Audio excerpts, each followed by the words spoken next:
ESPN NFL 2K5 is considered by many to be the greatest sports video game of all time. Released in 2004, just about 15 years ago, the last NFL game made by 2K has built a bulletproof legacy. As time goes on, NFL 2K5 remains king. In 2016, Time Magazine ranked 2K5 as the 41st best video game of all time.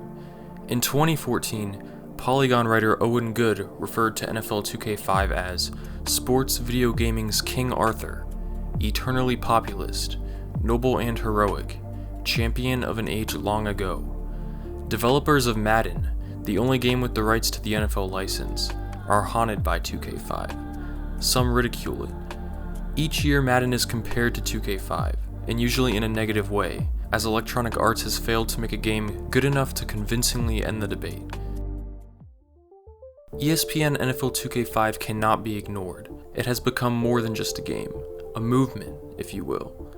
Since EA has signed the exclusive rights agreement with the NFL in 2005, the reputation of the final 2K NFL game has only grown stronger, while EA's has grown weaker.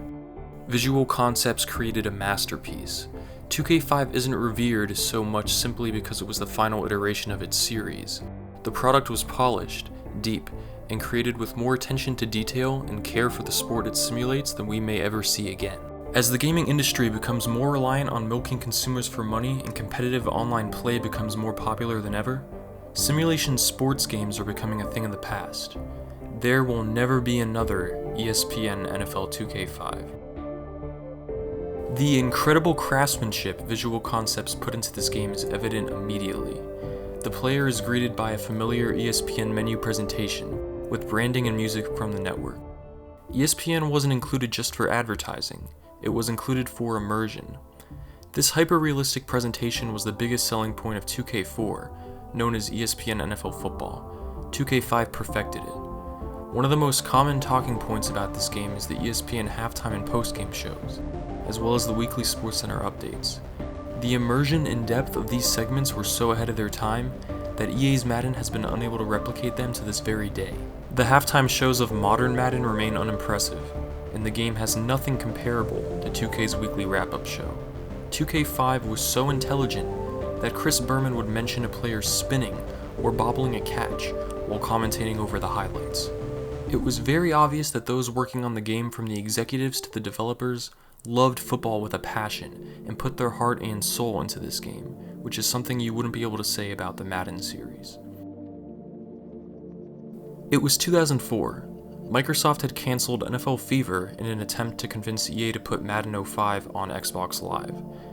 989's NFL Game Day series was over, as well as Midway's NFL Blitz series. Sega, who owned 2K at the time, was the sole competitor to EA, and had been right on their heels in sales for years. In what was hailed as one of the greatest, most insidious guerrilla warfare moves in the history of video game competition, ESPN NFL 2K5 released for $19.99 on July 20th, 2004. This was a month before Madden 2005 and $30 cheaper. The move reportedly scared the hell out of EA. The result of this ended up being more drastic than Sega would have anticipated, but at the time this was seen as a genius decision. Hardcore Madden fans were tempted to buy the cheaper alternative while they waited for the start of the NFL season as well as the new Madden, and it worked. The game outsold Madden 2005 on Xbox 938,000 copies to 774,000, and came close to Madden on PS2, selling 1.25 million copies to Madden's 1.9 million. The game received critical acclaim and was considered superior to EA's Madden 2005 at a lower price tag. The graphics were much more realistic and polished than Madden's.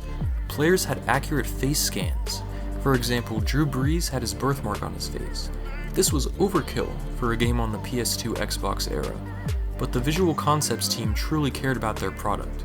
They knew the only way they would stand a chance against EA would be by releasing the best football game ever. Player models, uniforms, all blew Madden 2005 away, and the game featured a lot more signature animations.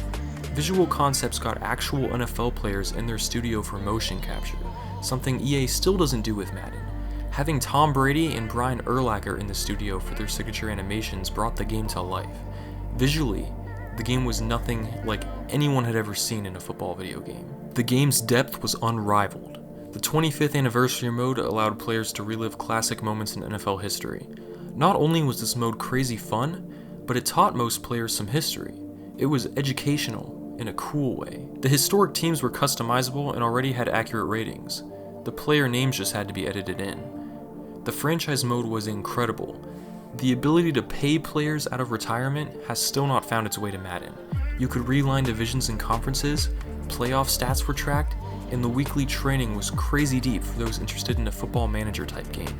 Users were given a set amount of time each week to choose activities that would help develop their players. Between all of that and the SportsCenter wrap-up shows at the end of each week, many consider the franchise mode of NFL 2K5 to be the most immersive ever. There was also first-person football, which was innovative and risky for its time.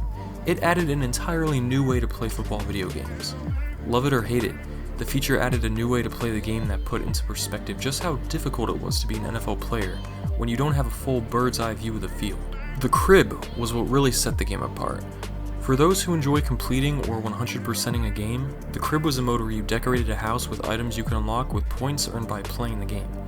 There were all sorts of different challenges, from player-specific ones such as scoring 2 pick sixes with Champ Bailey in one game, to franchise mode ones such as winning consecutive Super Bowls. There were also celebrities who would challenge you to games in the crib and talk trash with you during the game. You could use the points you earned to buy playable air hockey or paper football tables, as well as collect jerseys, bobbleheads, and other NFL memorabilia. All of this in a $20 game. Madden 2005, while a good game, and arguably the peak of the Madden series, didn't have all this. The biggest change from ESPN NFL Football, aka 2K4, was the VIP system.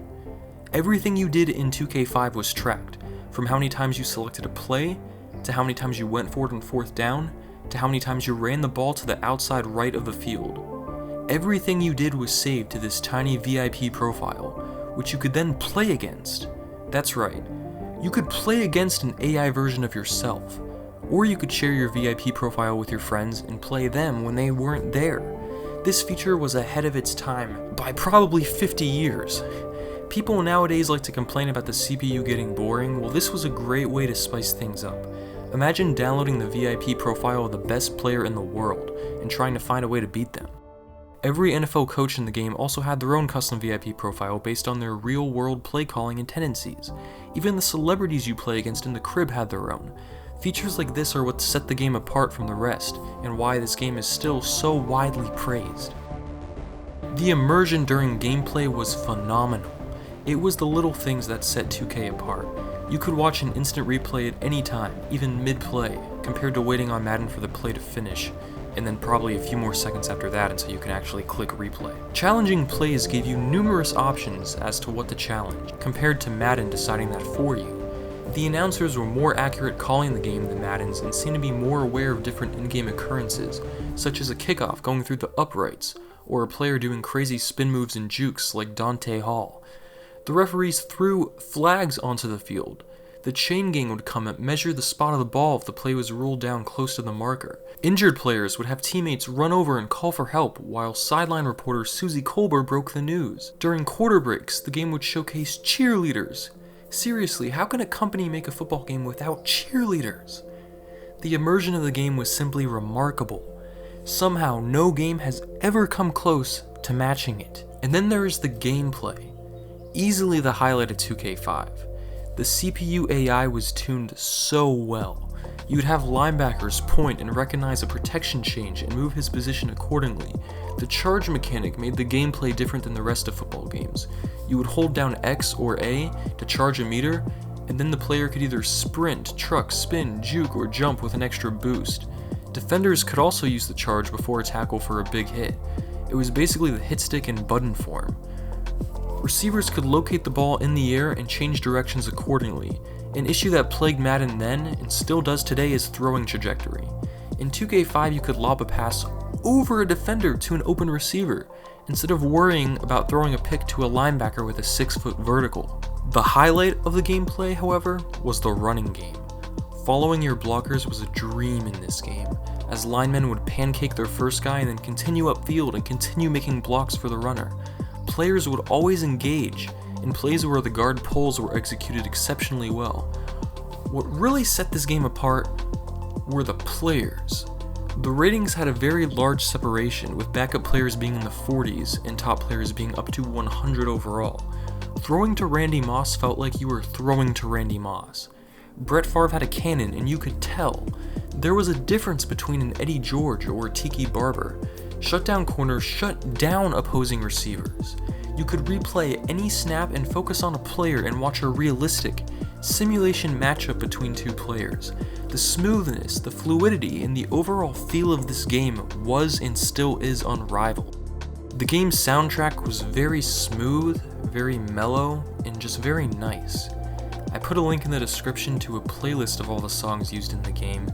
Clean Living by RJD2, Knock Me Down Girl by Slicker, and Oceanic Lullaby by J Boogie are songs I still constantly listen to. For players new to American football video games, or even just the sport itself, the game offers a reference guide that educates players on every play, package formation, NFL lingo, trivia, and it also offers a game manual explaining strategies and how to play the game.